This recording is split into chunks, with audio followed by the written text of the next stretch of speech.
कि जब आप आंसर प्रैक्टिस करते हैं तभी वास्तव में आपको ये पता लगता है कि आपके भीतर कितना पोटेंशियल है। जब आप आंसर प्रैक्टिस करते हैं तब, जब तक आप लिखते नहीं आपको आपके भीतर का पोटेंशियल का पता लगता नहीं। पढ़ लेना, याद रखिएगा, ज्ञानियों की कोई कमी नहीं मार्केट में, भरे पड़े ज्ञानी। एक प्रश्न पूछो 2 घंटा लेक्चर दे सकते हैं, और उससे सिलेक्शन कहां होता है? बोलना क्या है ये तो इंटरव्यू लास्ट में होता है, उसके पहले प्रीलिम्स और मेंस पास करना पड़ता है। और जब आप मेंस लिखने जाते हो तो 95% नंबर का होता है मेंस। प्रीलिम्स का तो क्वेश्चन जुड़ता नहीं, प्रीलिम्स तो भीड़ छाटू है।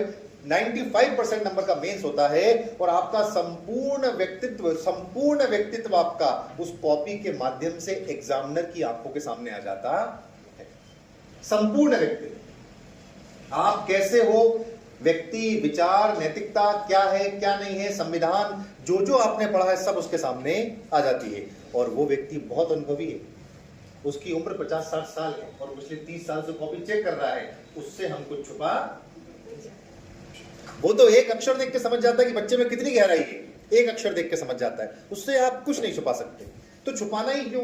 हम तो चाहते हैं कि तो सब कुछ देख लो हमारा, और सारा व्यक्तित्व देख लो हमारा, और फिर हमें नंबर दो, हमें आगे कर दो बड़ा।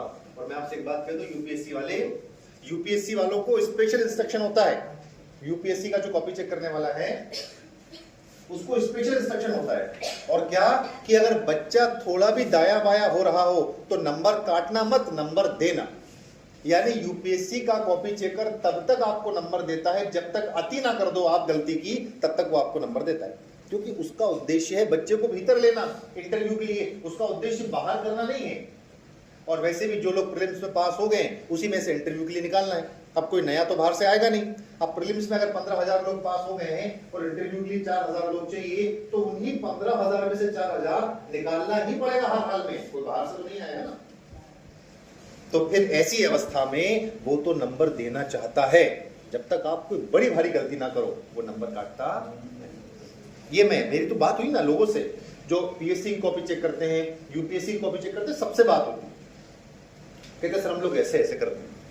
जो मैं आपसे कहता हूं, एक एक बात जो मैं आपसे कह रहा हूं ऑथेंटिक, उनसे बात करके हम लोग ऐसे ऐसे करते हैं। पर क्या है उनकी, जब मैंने 10 लोगों से बात की तो मुझे एक बात और समझ में आई कि 10 ने लगभग एक जैसी बात कही, और ये जो उन्होंने बात कही वो यूपीएससी का इंस्ट्रक्शन था जो अपने मुंह से बोल दिया उन्होंने। उनके मन का भाव क्या है? तो उनके मन का भाव ये है कि वो एक इंसान है, वो एक ह्यूमन है, और ह्यूमन जो होता है कभी बीमार भी होता है, कभी दुखी भी होता है, कभी परेशान भी होता है। उसी समय कॉपी चेक करने आया है, तो कॉपी में गड़बड़ी ना हो तो वो बढ़िया नंबर देता है। कंटेंट थोड़ा ऊपर नीचे हो तो चलेगा। एक समझ में आने जैसी हैंडराइटिंग है, समझ में आने जैसी। दूसरा मोस्ट एंड इंपॉर्टेंट कि जो एग्जामिनर ने क्वेश्चन में डिमांड रखी है, ये सबसे इंपॉर्टेंट बात है, उस डिमांड से आपका आंसर जिगजैग नहीं होना चाहिए। सबसे इंपॉर्टेंट बात, जो पूछा है बस वही लिखो, अपने मन से ज्ञान बघारने की। कई बार क्या होता है कि हमने किसी टॉपिक को बहुत तैयार किया और 10 साल से वो क्वेश्चन आ रहा था लेकिन उस साल नहीं आया, तो आपका तो मन अंदर से क्या हो गया, दुखी हो गया कि अब मैं लिखूंगा कहां इसको, इतना पढ़ के आया हूं। तो मान लो उस टॉपिक से संबंधित जरा भी टच होके कोई दूसरा क्वेश्चन आ जाए, टच होके, तो आपको लगेगा बस मिल गया मौका, और जितना भरा था अंदर सब उड़ दिया, जबकि पूछा नहीं है वो।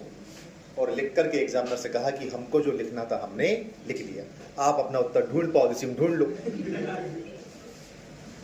वो एग्जामिनर वो कितना ढूंढेंगे, इस साल नहीं अगले साल, वो क्यों ढूंढे भाई, वो क्यों ढूंढेगा?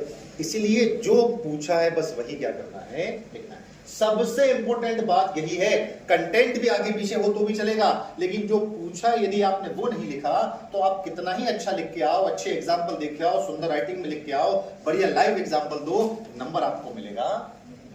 ठीक है, तो पहला क्या होता है, fulfil the demand of the question. Second, समझ में आने लायक बात होनी चाहिए, हैंडराइटिंग आपकी समझ में आने लायक हो। और तीसरा, जो क्वेश्चन जो पैटर्न है यूपीएससी का, उसमें 2 चीजें हमेशा लागू होती हैं कि आपको जो आंसर है आपका वो पॉइंट फॉर्म में भी लिखना होता है, उसके लिए आपको पॉइंट का भी इस्तेमाल करना होता है, और साथ में पैरा का भी इस्तेमाल करना होता है। आंसर में पॉइंट और पैरा दोनों होना चाहिए। ठीक है, और अगर एग्जाम्पल आप दे पा रहे हैं तो दैट्स वेरी गुड, इससे अच्छा कुछ भी नहीं है, क्योंकि एग्जाम्पल दे देने का मतलब भले वो फैक्चुअल इंफॉर्मेशन के रूप में हो, एग्जाम्पल दे देने का मतलब ये होता है कि एग्जामिनर को आपने चैलेंज किया कि सर देख लो इतना कंसेप्ट क्लियर है, मेरा आंसर भी लिख रहा हूं और उदाहरण भी दे रहा हूं। ये आपके कॉन्फिडेंट को बताता है, ये आपके आत्मविश्वास को बताता है कि मुझे इतना अच्छा आता है कि उदाहरण देके समझा रहा हूं।